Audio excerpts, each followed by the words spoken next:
Hi everyone, welcome back to Paru Veera life style. నా పేరు పార్వతి. మేము తంజావూరు నుండి రామేశ్వరానికి అయితే బయలుదేరాము. ఈ వీడియో మొత్తం రామేశ్వరానికి సంబంధించిన వీడియో ఉంటుంది. నా వీడియోను ఫస్ట్ టైం కనుక చూస్తున్నట్లయితే వీడియోను పూర్తిగా చూడండి ప్లీజ్.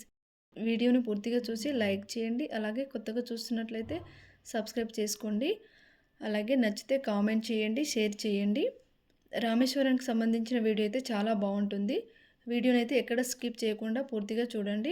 అంటే మేము ఎక్కడి నుండి ఎక్కడికి వెళ్ళాము, అలాగే ఏ హోటల్లో స్టే చేశాము, మళ్ళీ ఎక్కడ ఫుడ్ తీసుకున్నాము అనేది మొత్తం ఉంటుంది. తంజావూరు నుండి రామేశ్వరానికి వస్తా అంటే మధ్యలో ఒక హోటల్ దగ్గర ఆగి టీ తాగాము. అలాగే స్నాక్స్ కూడా తీసుకున్నాము. మా వారు టీ తాగారు. నేను, మా పాప, మా బాబు, అలాగే మా నాన్న మేము బాదం మిల్క్ తీసుకున్నాము. టీ అండ్ బాదం మిల్క్ చాలా టేస్టీగా ఉన్నాయి. ఈ టీ స్టాల్ కొత్తగా పడినట్టుంది, కొత్తగా ఉంది. అన్ని స్నాక్స్ ఉన్నాయి ఇక్కడ. అంటే బిస్కెట్స్, అలాగే బాదం మిల్క్ కూడా అవైలబుల్గా ఉంది ఇక్కడ. అలాగే డ్రై ఫ్రూట్స్ కూడా ఉన్నాయి, స్వీట్స్ ఉన్నాయి, అన్నీ ఉన్నాయి ఇక్కడ. మనకు ఏది కావాలంటే తీసుకోవచ్చు. మేము ఇక్కడ టీ అండ్ స్నాక్స్ తీసుకోవడానికి మాకు దాదాపు 15 నుండి 20 మినిట్స్ అయితే పట్టింది. మేము టీ అండ్ స్నాక్స్ తీసుకొని మళ్ళీ అక్కడ నుండి బయలుదేరాము. చూడండి, వర్షం అయితే తుప్పుర్లా పడుతుంది, ఇప్పుడే స్టార్ట్ అవుతుంది. మేము రామేశ్వరానికి బయలుదేరుతున్న టైంలోనే వర్షం అయితే స్టార్ట్ అయింది. కానీ ఇటు మొత్తం మన రోడ్ సైడ్ అయితే కొబ్బరి చెట్లు, అలాగే తాటి చెట్లు ఉంటాయి కదా, అవి ఎక్కువగా ఉన్నాయి. కొబ్బరి చెట్లు ఎక్కువగా ఉన్నాయి. ఇక్కడ నుండి రామేశ్వరానికి వెళ్ళడానికి ఇంకా 50 కిలోమీటర్స్ ఉంది.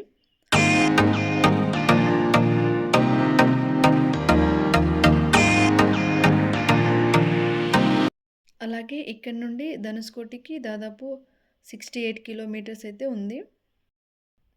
ఈవినింగ్ టైం కాబట్టి, ఈవినింగ్ కావస్తుంది కాబట్టి వెదర్ కూడా చాలా కూల్గా ఉంది. అలాగే వర్షం కూడా చిన్న చిన్నగా స్టార్ట్ అవుతుంది. మేము ఎటు టూర్కి వెళ్ళినా కంపల్సరీ వర్షం అయితే పడుతూ ఉంటుంది. అంటే భారీగా కాకుండా వర్షం అయితే నార్మల్గా పడుతూనే ఉంటుంది ఎటు వెళ్ళినా. మేము లాస్ట్ టైము కేరళ వెళ్ళినప్పుడు కూడా అంతే. ఎన్ని రోజులు ఉన్నామో అన్ని రోజులు వర్షం పడుతూనే ఉంది. ఇప్పుడు మేము రామేశ్వరంకి వెళ్తా అంటే కూడా చూడండి వర్షం ఎలా పడుతుందో. రామేశ్వరానికి వెళ్తా అంటే రోడ్ సైడ్ కూడా వాటర్ చాలా కనిపిస్తుంది. అంటే 1 వీక్ బ్యాక్ ఇటు తుఫాన్ లాగా వర్షం కంటిన్యూగా 8 నుండి 10 డేస్ పడిందంట. అందుకే రోడ్ సైడ్ మొత్తం వాటరే ఉంది. ఈరోజు సంక్రాంతి పొంగల్ కాబట్టి రోడ్ల మీద వెహికల్స్ కూడా ఎక్కువగా ఏమీ లేవు. చూడండి, మనం రామేశ్వరానికి దగ్గరలో వెళ్తా అంటే రోడ్ సైడ్ ఇటు అటు సముద్రం కూడా మనకు కనిపిస్తుంది చూడండి. అలాగే మనం రామేశ్వరానికి వెళ్ళాలంటే ఈ బ్రిడ్జ్ దాటి వెళ్ళాలి. ఈ బ్రిడ్జికి రైట్ సైడ్, అలాగే లెఫ్ట్ సైడ్ మొత్తం వాటరే ఉంటుంది. సముద్రం ఇది. సముద్రం మీద నుండి ఇలా బ్రిడ్జి ఉంది. బ్రిడ్జి దాటి మనం వెళ్ళాలి. దాదాపు చాలా దూరం వరకు ఉంది ఈ బ్రిడ్జి. ఈ బ్రిడ్జ్ దాటాక ఇలా ఊరైతే వస్తుంది చూడండి. ఏపీజే అబ్దుల్ కలాం గారి పుట్టిన ఊరు కూడా రామేశ్వరమే. రామేశ్వరంలోనే ఏపీజే అబ్దుల్ కలాం మెమోరియల్ కూడా ఉంది. రిటర్న్లో వచ్చే టైంలో వెళ్దాం అనుకున్నాము, కాకపోతే వర్షం తుఫాను వలన వెళ్ళలేకపోయాము. మీరు ఎప్పుడైనా రామేశ్వరానికి వెళ్తే ఏపీజే అబ్దుల్ కలాం మెమోరియల్కి వెళ్ళండి. రామేశ్వరానికి వెళ్తా అంటే ఇటు రోడ్డుకి లెఫ్ట్ సైడ్లో స్కూల్ చాలా పెద్దగా వస్తుంది. ఇలాగా చూడండి, చాలా పెద్దగా ఉంది. మళ్ళీ బయట నుండి చూస్తుంటే కూడా వ్యూ స్కూల్ అయితే చాలా బాగా కనిపిస్తుంది.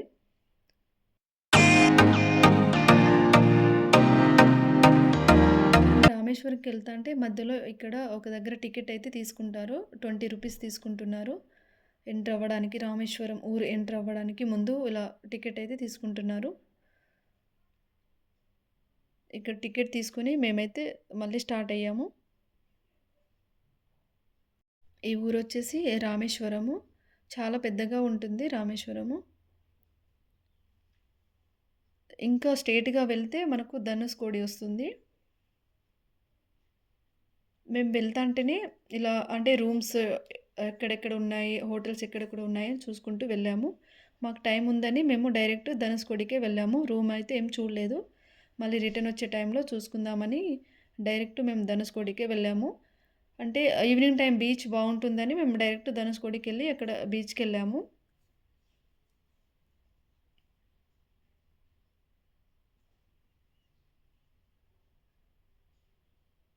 అలాగే మనం వస్తా అంటే ఇక్కడ రామేశ్వరంలో ఒక కొలాన్ లాగా కనిపిస్తుంది. అందులో ఇవి తామర పువ్వులైతే ఫుల్లుగా ఉన్నాయి. అవన్నీ పింక్ కలర్‌లో ఉన్నాయి. అన్నీ పింక్ కలరే. చూడ్డానికైతే చాలా బావున్నాయి. చూడండి కొబ్బరి తోట గూడా ఎలా ఉందో. అలాగే మనం వెళ్తాంటే మధ్యలో ధనుష్కోడి పోలీస్ స్టేషన్ గూడా వస్తుంది.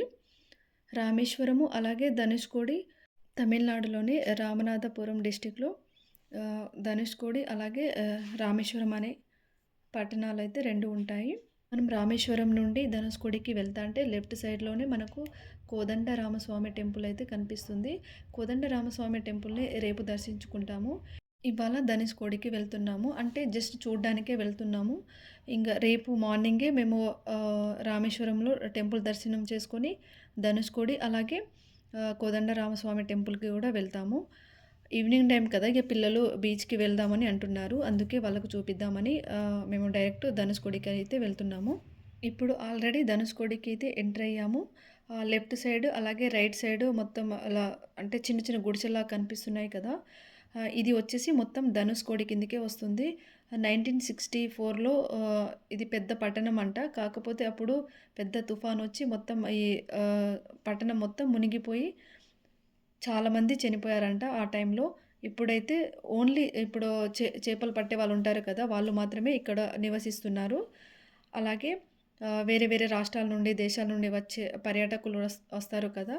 వాళ్ళు మాత్రమే ఎక్కువ కనిపిస్తూ ఉంటారిక్కడ. చూడండి మనం వెళ్తాంటే మొత్తం ఇసుక దిబ్బలు, అలాగే సముద్రం కనిపిస్తుంది. అలాగే ఇలా ఓడలు, అలాగే పడవలు కనిపిస్తూ ఉంటాయి. చూడ్డానికైతే చాలా అంటే చాలా బావుంటుంది.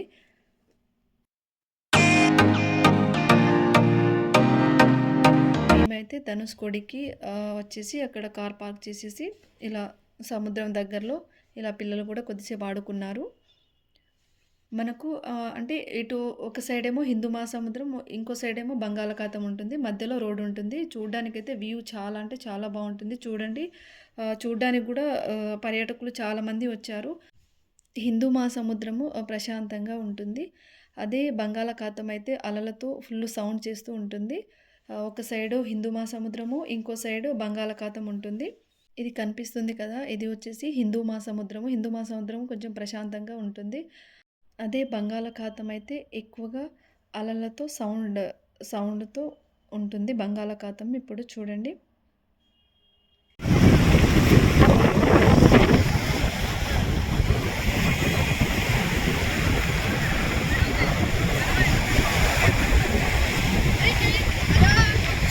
ఇక్కడ హాఫ్ అన్ అవర్ అలా టైం స్పెండ్ చేసి కొన్ని ఫొటోస్ కూడా తీసుకున్నాము. పిల్లలకి కొన్ని వీడియో తీసాము. అలాగే ఈ సముద్రం ఫొటోస్ కూడా కొన్ని తీసుకున్నాము. అలాగే ఫోటోలు కూడా దిగాము.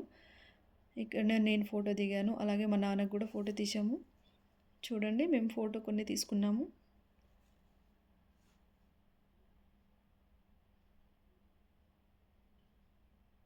ఇక్కడ నుండి మేము రిటర్న్ అయితే బయలుదేరాము రామేశ్వరానికి. ధనుష్కోడి నుండి రామేశ్వరం వెళ్ళడానికి దాదాపు 20 కిలోమీటర్స్ అయితే పడుతుంది. చూడండి ఇసుక దిబ్బలు ఎలా ఉన్నాయో. అలాగే ఇక్కడ చూడండి ఇది వచ్చేసి సముద్రపు క్రాబ్. వీటితో పాటు కొన్ని సముద్రపు చేపలను చూసాము. అలాగే సముద్రపు ప్రాన్స్ కూడా చూసాము. చూడండి క్రాబ్ ఎలా ఉందో కొంచెం వెరైటీగా ఉంది చూడ్డానికి. ఇక్కడ ఇసుక దిబ్బలు చూడండి ఎలా ఉన్నాయో. ఈ ఏరియా మొత్తం ధనుష్కోడి కిందకే వస్తుంది. 1964లో పెద్ద తుఫాను వచ్చి ఈ పట్టణం మొత్తం కొట్టుకుపోయిందంట. చాలామంది జనాలు కూడా చనిపోయారు ఆ టైంలో. అలాగే రన్నింగ్‌లో ఉన్న ట్రైన్ కూడా కొట్టుకుపోయిందంట ఆ తుఫాన్‌కి. ఆ ట్రైన్‌లో దాదాపు 150 నుండి 200 మెంబర్స్ కూడా ఉన్నారంట. వాళ్ళు కూడా చనిపోయారంట. మేము ధనుష్కోడి నుండి మళ్ళీ రామేశ్వరానికైతే వచ్చేసాము. వచ్చేసి ఈ హోటల్ అయితే సెలెక్ట్ చేసుకున్నాము. మేము ఉండబోయే హోటల్ ఇదే. ఈ హోటల్ కంటే ముందు మేము ఇంకా 2 హోటల్‌ని కూడా చూసాము. కాకపోతే కాస్ట్ చాలా ఎక్కువగా ఉంది. ఇది కొంచెం మాకు రీజనబుల్‌గా అనిపించింది. అందుకే ఈ హోటల్‌ని సెలెక్ట్ చేసుకున్నాము. అంటే ఇక్కడ కూడా ఒకటే రూమ్ తీసుకున్నాము. కాకపోతే ఎక్స్ట్రా ఒక బెడ్ తీసుకున్నాము. ఇది కూడా చాలా బాగుంది. లగ్జరీగా ఉంది. మనకు అన్నీ అవైలబుల్‌గా ఉంటాయి. హాట్ వాటర్ అలాగే వైఫై అలాగే నెక్స్ట్ డే మార్నింగ్ బ్రేక్‌ఫాస్ట్ కూడా వాళ్ళే ప్రొవైడ్ చేస్తా అన్నారు. రూమ్‌కెళ్ళి మేము ఫ్రెష్ అప్ అయ్యి డిన్నర్ చేయడానికి బయటికెళ్ళాము. హోటల్‌లోనే రెస్టారెంట్ కూడా ఉంది. డిన్నర్ మేము బయటికెళ్ళే చేసుకున్నాము. ఎందుకంటే బయట మాకు కొంచెం షాపింగ్ చేసేది ఉండే. అందుకే మేము డిన్నర్ బయటనే చేశాము. మేము ఉండబోయే రూమ్ మీకు చూపిస్తాను రండి ఎలా ఉందో. చూడండి బయట కూర్చోవడానికి ఇలా సోఫాలు కూడా అరేంజ్ చేశారు. మేము ఉండే రూము ఫస్ట్ ఫ్లోర్‌లో ఉంది. ఒకసారి మీకు రూమ్ మొత్తం చూపిస్తాను చూడండి. ఇది వచ్చేసి బయట మనకు కింద వ్యూ ఇలా కనిపిస్తుంది.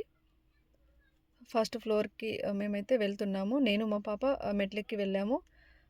మా వారు, అలాగే మా బాబు, మా నాన్న లిఫ్ట్ మీదొచ్చారు. చూడండి ఇది రూము మేముండేది. రూమ్ అయితే చాలా బావుంది. నీట్‌గా చాలా బావుంది. అన్నీ అవైలబుల్‌గా ఉన్నాయి. హాట్ వాటర్, ఏసీ ఉంది. అలాగే వైఫై కూడా ఉంది. మనం విండో నుండి బయట ఇలా చూస్తే వ్యూ అయితే ఇలా ఉంటుంది. బయట మొత్తం రోడ్డు కనిపిస్తుంది. అలాగే మనం పార్క్ చేసిన వెహికల్ కూడా అలా కనిపిస్తుంది.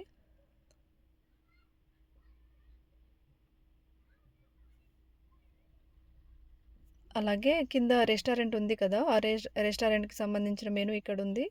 మనం ఏది కావాలంటే అది ఆర్డర్ చేసుకోవచ్చు. మేము బయట డిన్నర్ చేశాము. వెజ్ ఫ్రైడ్ రైస్ అలా ఆర్డర్ చేసి డిన్నర్ అయితే చేసుకున్నాము. ఈ వీడియో గనుక యూజ్‌ఫుల్ అనిపించి నచ్చితే లైక్ చేయండి. అలాగే సబ్స్క్రైబ్ చేసుకోండి కొత్తగా చూస్తున్నట్లయితే. అలాగే షేర్ చేయండి, కామెంట్ చేయండి. బయట వ్యూ అయితే ఈ విధంగా ఉంటుంది మొత్తం.